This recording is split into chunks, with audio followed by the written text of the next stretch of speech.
All the lanes of the War Within are now open, and it's oddly quiet out there. Either the game is dead or everyone's just too busy playing. Hey, it's Soul, and this is Warcraft Weekly, the show that's kind of in that delve lane, I guess.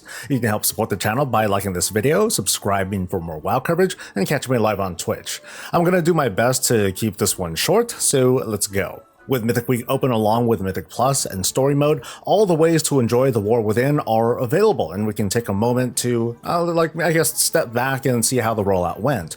The expansion launched in stages, with Early Access, the Preseason, Season Start, and the rest of Endgame this week. Now, was this the best move to make? I want to know what you think, and we'll have a battle of anecdotes over in the comments, but I think this sort of feedback is going to be useful for next time, and better to hear it sooner than later. Outside of the preseason bubble was this air of resentment from folks waiting for the general launch, and with the launch came some bad optics, like the tuning to level scaling, which resulted in that feel, that perception of leveling slowing down, and performance issues that didn't happen during Early Access. There were also reactions that the overall pop of the expansion launch didn't quite come off the way it woulda, coulda, shoulda been, with 2 releases spread out over time, resulting in fewer people watching on streaming services. Now, of course, within those reactions were also the many people who don't watch or listen to streams while playing video games, and so I'm gonna claim that people were just more occupied with playing the game rather than experiencing it through someone else. The preseason started without Mythic Zeros, and for the most part, I think that was a mistake. Zeros didn't have to be tuned to the difficulty that they are now. Maybe they could have been only a bit more difficult than Heroics during the preseason and still dropped the same class of gear, which was Adventurer. Unlike Dragonflight, the War Within didn't have the same kind of super grind for reputation, so it left some players kind of twiddling their thumbs, wondering like what to do in case they didn't have an appetite to level alts or do professions. Otherwise, the 2-week preseason it's been a thing for several expansions now, and while some folks have their opinions on it being too long, I think it works out better for the overall health of the game, and an extra week or so, it's not really all that harmful. Having Mythic Plus open this week instead of, say, the first week of the season, it was kind of weird, but seasonal delves fully opening up made it worse for both the dungeon and the delve audience, I think. With delves being the best source of gear for a week, obviously it became a focal point. It brought tons of the endgame community for, quote, easy champion and hero gear, and this caused a lot of blended feedback from both the endgame crowd and this emerging delve community. I guess it just sent mixed messages as to how hard or easy delves are or should be. The tuning seems to be ongoing, but at least at the moment it seems to have been handled pretty well with respect to the more casual player experiencing this kind of gameplay for, I guess, the first time in a while or at all. Anyway, back to how things lined up. Maybe if the War Within introduced toned down Mythic Zeros during the preseason and Mythic Plus, maybe that could have been introduced week 1 of the season with caps, just like in earlier Mythic Plus seasons. Like, the vault loot only gets so good and maybe keys can only go so high, not unlike delves. So I think small tweaks would have really done the trick.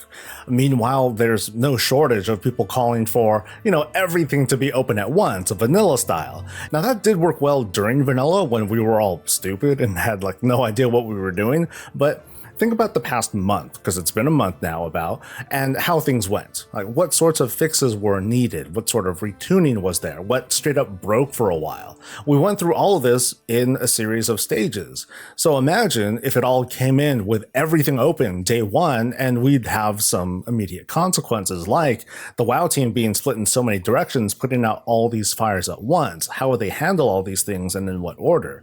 Obviously, in an ideal gaming world, everything would work 100% correctly all the time right at launch, but really what MMO has been able to pull that off. Another consequence, and this is more relatable to the pug world, the gatekeeping would turn out to be that much worse. The sweatiest among us will gear up and dive into endgame real fast, and who are they going to bring along?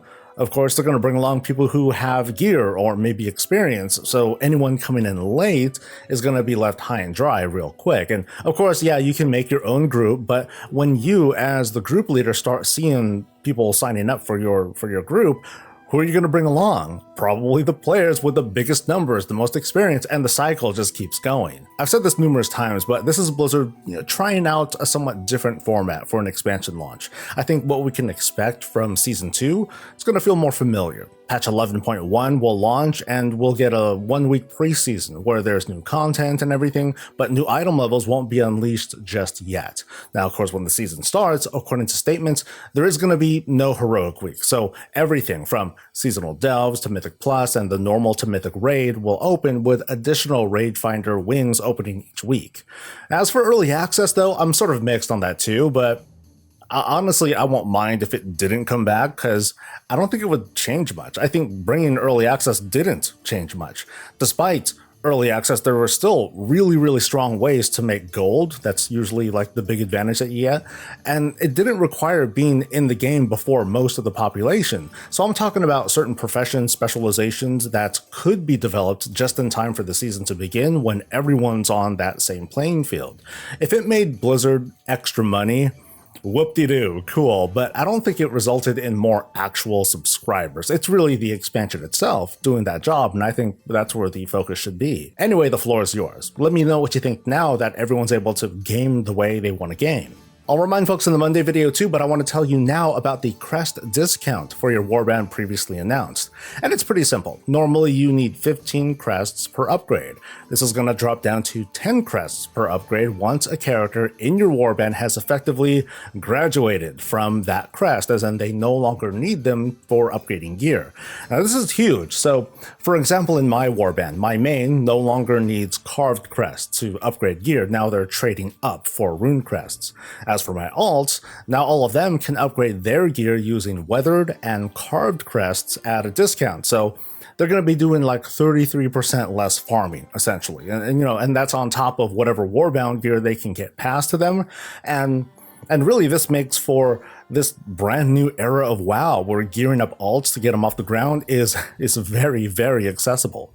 Unfortunately, the discount doesn't work everywhere. If alts want gear crafted, there's no discount when exchanging crests for the enchanted version used in crafting. Now, of course, sure, the crest saved by the discount can be put towards this, but I mean, that's not the point. If Blizzard's going to do a discount, they just got to be consistent. I'm also very curious about this next part. What happens if someone's got like all mythic gear, right? But technically one of the slots is crafted, which has a lower item level. Does that still count even though, the item level of that top crafted gear is lower than upgraded mythic gear, despite costing about the same amount of crests? Now, of course, I'm holding out hope that it will. A handful of Mythic Plus folk can probably already answer this, I bet, but my bigger focus is on the crafted gear and the crest. Again, I'm just looking for some consistency here. Some smaller but still significant items to point out. It looks like the 11.0.5 patch is going to finally link our warbands to crafting orders. Yay! Many of us have been more than a bit frustrated with not being able to simply stuff our warbanks with materials and then switch from one character to the next, knocking out crafting orders. Also, recent news on folks whose guild banks who've been affected with disappearing items. The issues have been resolved and the team is in the process of restoring these items, sending them via mail to the guild's current leader. Unfortunately, they're also sending news in advance that not every item is going to be restored, so it might suck if your guild bank was full of haunted mementos or spectral tiger mounts. And of course, the race to World Force is sucking up a lot of the air, with top teams vying for internet bragging rights and, mostly money. At the time of this writing, it's classic Echo versus Liquid, and they're both on Nexus Princess. That's the 6th out of the 8 bosses in the raid. So who's gonna win? And more importantly, what obscure insider memes will leak out to the general population? That's gonna be the show, nice and quick, because I'm pouring most of my energy into creating this basic guide to delves, targeted towards players who just aren't used to this kind of combat. Some of us who've played vanilla WoW, others, who've played classic, we know what it's like to slow pull, to have some downtime, and to use terrain to our advantage. More recently, outdoor progression has been, Zerging time rifts and the super bloom, and by comparison, delves are a wake-up call. I hope to help out with that, but hey, stay tuned, you just might learn a tip or two. Now let's give a warm thanks to our friends over on Twitch and YouTube who are watching live. I very much appreciate the company. To our awesome patrons, thank you, and also let's welcome newcomer Kel How so? Thank you for the support. Finally, let's give it up for the Algorithm Squad. That's you folks making it to the end. Thank you very much. And now all you got to do is like the video, subscribe for more coverage, catch me live, and I'll catch you later. Stay safe, stay healthy, and stay breezy.